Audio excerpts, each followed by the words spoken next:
ನಾಲ್ಕು ಯುಗದೊಳಗಡಿಗಿದ್ದೆನು ನಾನು, ಲೋಕದೊಳಗೆ ಬಹು ಅಲೆದಾಟವ್ವ, ಸಾಕಾರವಾಗಿ ನಿಂತಿನಿ ತಾಯಿ, ಸಾಕು ಮಾಡಿಕೋ ಭವಗಳ ತಂಗಿ. ಇದು ಹಿರಿಯೂರು ಗೌಡರು ಹೇಳಿದ್ದಾರೆ. ಇದರಲ್ಲಿ 4 ಯುಗದಲ್ಲಿ ಬಂದಿನಿ ಅಂತಿದ್ದಾರೆ. 71 ಮಹಾಯುಗಗಳಾದರೆ ಒಂದು ಮನುವಿನ ಆಯುಷ್ಯ ಅಂತ ಹೇಳ್ತಾ ಇದ್ದಾರೆ ಅವರು. ಇದರ ವಿವರ ಬಹಳ ವಿಚಿತ್ರವಾಗಿದೆ. 4 ಯುಗ ಹೇಳಿದ್ರೆ ಇವ್ರು 71 ಯುಗದ ವಿವರ ಹೇಳ್ತಾ ಇದ್ದಾರೆ. ಅದೆಷ್ಟು ಅಂತ ಹೆಂಗ ಲೆಕ್ಕ ಮಾಡೋಕ್ ಗೊತ್ತಿಲ್ಲ. ಅದ್ರ ವಿವರ ಬರೆದಿದ್ದಾರೆ. ಅದು ಹೇಳಿದ್ರೆ ಅರ್ಥ ಆಗಲ್ಲ. ಓದಿನೇ ನಿಮ್ಗೆ ಅದನ್ನ ವಿವರಿಸ್ತೀನಿ ನೋಡಿ. ಇದರ ತಾತ್ಪರ್ಯ: 4 ಯುಗದೊಳಗಡೆಗಿದ್ದೆನು ನಾನು ಅಂದರೆ ಮೊದಲು ಈ ಯುಗಗಳು ಅಂದರೇನು ಎಂದು ನೋಡೋಣ.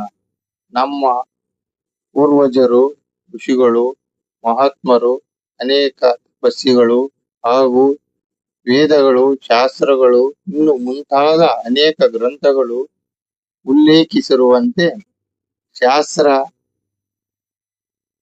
ಜ್ಯೋತಿಷ್ಯ ಅವಶ್ಯಕವಾಗಿ ಬೇಕಾಗಿ ಇರುವಂತ ತಿಥಿ, ವಾರ, ನಕ್ಷತ್ರ, ಯೋಗ ಕಾರಣಗಳನ್ನು ಹಾಗೂ ದಿನ ಲೆಕ್ಕಗಳನ್ನು ತರ್ಕಬದ್ಧವಾಗಿ ಬರೆದಿದ್ದಾರೆ. ಅವುಗಳು ಯಾವ ರೀತಿ ಇವೆ ಎಂಬುದನ್ನು ನೋಡೋಣ.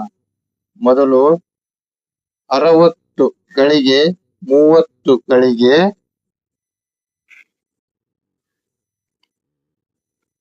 1 ಹಗಲು, 30 ಗಳಿಗೆ 1 ರಾತ್ರಿ, 1 ದಿನವಾಗುವುದು. ಇಂಥ 7 ದಿನಕ್ಕೆ 1 ಸಪ್ತಾಹ ವಾರವಾಗುವುದು.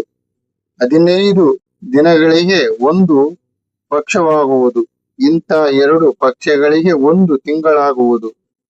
12 ತಿಂಗಳಿಗೆ 1 ವರ್ಷವಾಗುವುದು. ಇಂಥ ವರ್ಷಗಳು 17,28,000 ವರ್ಷಗಳು ಕೃತಯುಗ ಪ್ರಮಾಣವು. ಇನ್ನು 12,28,000 ವರ್ಷಗಳು ತ್ರೇತಾಯುಗವು ಪ್ರಮಾಣವು. 8,64,000 ವರ್ಷ ದ್ವಾಪರ ಯುಗವು.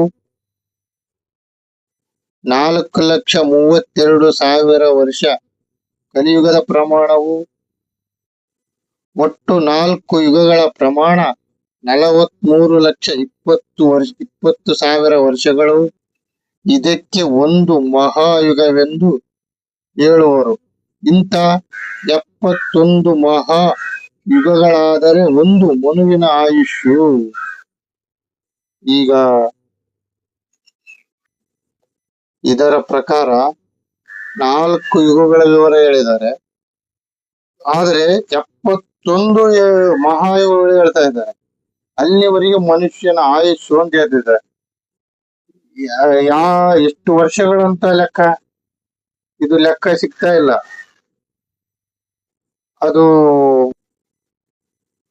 ಒಬ್ಬ ಮನುಷ್ಯನ ಆಯುಷ್ಯು 100 ವರ್ಷ ಅಂತ ಹೇಳ್ತಾ ಇದ್ದಾರೆ ಪ್ರಾಪಂಚಿಕರು. ಆದರೆ ಇಲ್ಲಿ ಗುರುಗಳು 71 ಮಹಾಯುಗಗಳನ್ನೇ ಬರಿತಾ ಇದ್ದಾರೆ.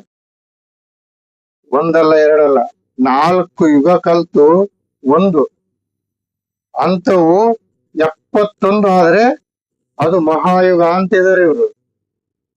ಅಷ್ಟು ವರ್ಷ ಜೀವನ ಇರ್ತಾನೆ ಅಂತ ಅವರು ಈ ಗ್ರಂಥದಲ್ಲಿ ಉಲ್ಲೇಖಿಸಿದ್ದಾರೆ. ಅದರ ಫೋಟೋ ಸಮೇತ ನಿಮ್ಗೆ ಹಾಕ್ತಿವಿ, ಅದನ್ನ ಓದ್ಕೊಳ್ಳಿ.